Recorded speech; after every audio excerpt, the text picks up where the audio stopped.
Development Planning for Curriculum for Excellence. Curriculum for Excellence is the biggest step change in Scottish education for many years, and effective development planning is essential. In this short video, we hope to give some useful advice on effective development planning. Effective development planning can be broken down into 4 phases.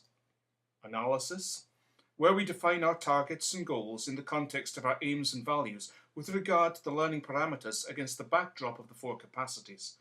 That should be straightforward. Cross-curriculum.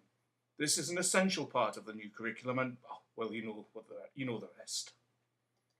Planning, the identification of tasks and resources for those implementing the curriculum. Implementation, actually putting the thing in place. This is our development cycle. The only thing missing is that the arrows should be in bold, bright, ideally primary colours.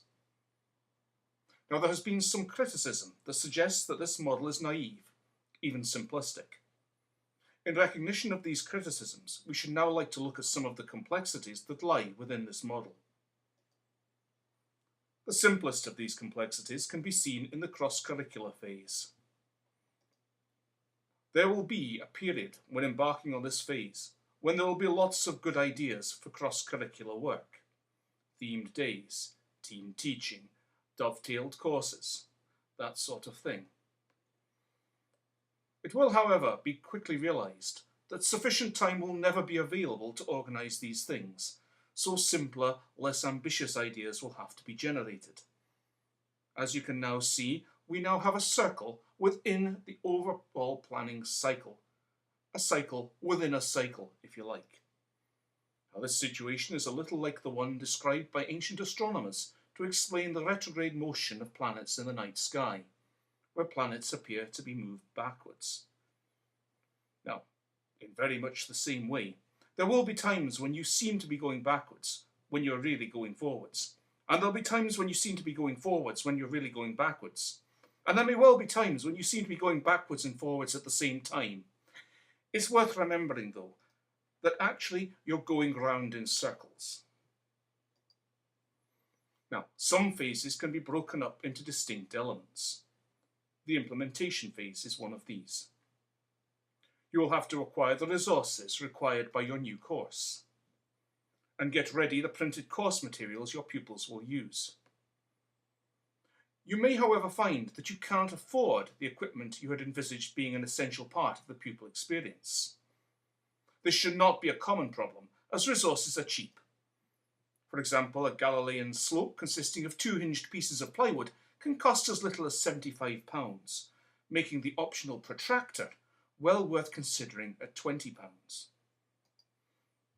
With regard to printed materials, there is the possibility that you'll find that your school's reprographics budget was exhausted in October, and you will need a backup plan. At this point, a reconsideration is required regarding equipment. Young people can come to school expecting science to be an exciting, cutting-edge field of study. This can be intimidating for them, and they can find it comforting that cutting-edge science can be done using a cereal packet, a toilet roll, a washing up liquid bottle, and dental floss. Similarly, with regard to printed materials, we should not neglect the old standby of copying out of a textbook. Note that although we have a square here, we are still going round in a circle, though this time, as we match our aspirations to our resources, we are likely to be going in ever-decreasing circles. The 2-element process of implementation becomes a 3-element process in the planning phase. Planning can be considered as involving a triangle. Each point of our planning triangle represents an essential aspect of planning. Your human resources, your physical resources, and your budget. However, it's likely that each point of the planning triangle will change completely over the course of the project. Indeed, they may be constantly changing. If each point of the planning triangle changes constantly, you may come to think there is no point at all. Perhaps not as geometric is the analysis stage. This requires digesting the contents of the appropriate documents.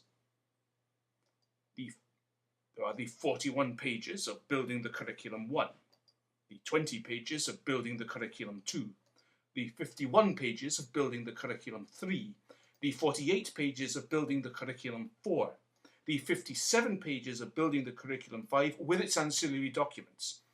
Plus, of course, there's the green folder, the many websites linked to the documents, and there are the policy documents of your school and of your authority to take into account. These should be boiled down to a few easily achievable targets. Fortunately, most of the contents of these documents won't apply to your situation and can safely be ignored. Despite all this seeming complexity, it's worth holding on to the idea that effective planning involves 4 curved arrows in big, bold primary colours. They are comforting and friendly and safe. As the deadline for implementation approaches, you will come to cherish comforting, friendly, and safe. And if you wish, there are any number of other diagrams available in the documents to help you on your way. Good luck, Godspeed, and all the best.